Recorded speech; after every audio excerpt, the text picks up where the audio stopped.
Drama in Houston, a showdown in Seattle, and the U.S. national team in action against Jamaica. Next on The Daily.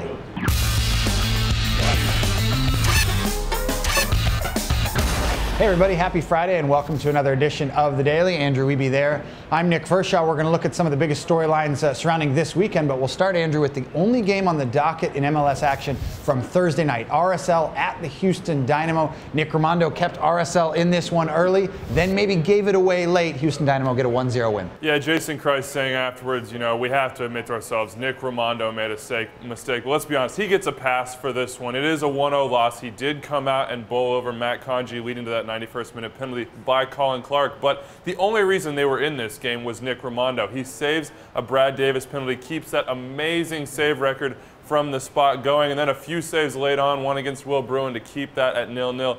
Two teams that are scuffling, though. Two teams trying to find their way. A big win for Houston, especially when it looked like, because of a lack of chances and goalkeepers, neither one of these teams was going to get more than 1 point. And both teams a little bit short-handed, considering a lot of talent on both of these teams called away for international duty. So you're looking at guys like Oscar Boniek Garcia missing for Houston Dynamo and Kyle Beckerman out for Real Salt Lake. Nonetheless, the Houston Dynamo get a key 3 points to move up the standings in the Eastern Conference. You can find the standings at mlssoccer.com/standings.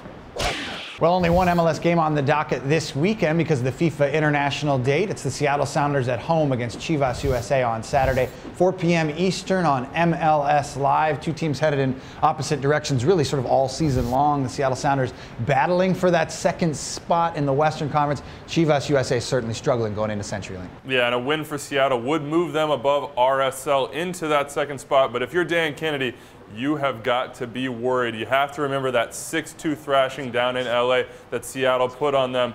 This time, you're at CenturyLink Field, and it's a Saturday afternoon game. Odds are that crowd is going to be riled up and wild, expecting a huge one up there for Seattle, but they're healthy now. They're all ready to go. Mauro Rosales rolling on all cylinders. Ozzy Alonso in the lineup doing damage. You got Christian Tiefert starting to fit into the team.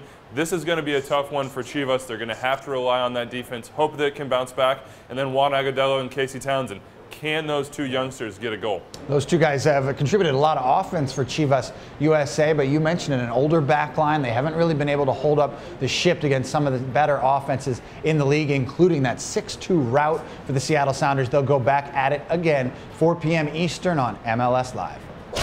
Well, all eyes in U.S. soccer circles focused on the U.S. national team on Friday night. The World Cup qualifying round resumes against Jamaica down in Kingston. This is the first of two games against the Reggae Boys, and this is probably the harder one, considering the U.S. national team on the road in this one. They've never won in Jamaica, and so Jurgen Klinsmann takes his team down there knowing, do they bunker in a little bit and try and contain some of that Jamaican speed, or do they go for the 3 points? Well, I think they're going to bunker a little bit and see what happens, leave it for late. Jamaica's going to be hungry. That crowd has never seen Jamaica beat the U.S. all time. They haven't done it anywhere. This is a huge game for both teams' qualification hopes. Jamaica really, really needs 3 points here at home. It's a tough game in Columbus, and if they win, you've got to watch out. But the U.S., of course, as we've heard, dealing with injury issues. Landon Donovan and Michael Bradley out for this one, so it'll be interesting to see how Jurgen Klinsmann makes that lineup up and how much Clint Dempsey plays.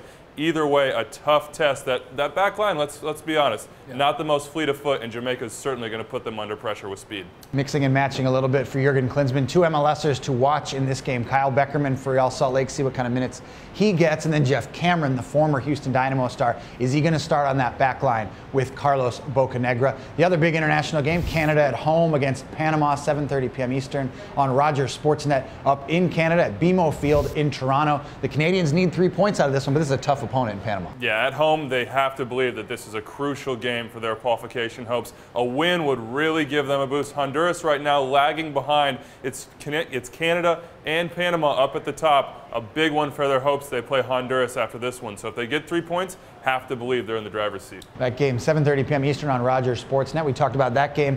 And, of course, the U.S. national team game on the latest edition of Extra Time Radio, which came out on Thursday. We had Phil Shane, the voice of the play-by-play for tonight's game on BN Sport, and Michael Sperning, the goalkeeper from the Seattle Sounders. You can catch that on iTunes, Buzzsprout, and Stitcher Radio. And for all the coverage of the FIFA International Date and the MLS action this weekend, log on to mlssoccer.com.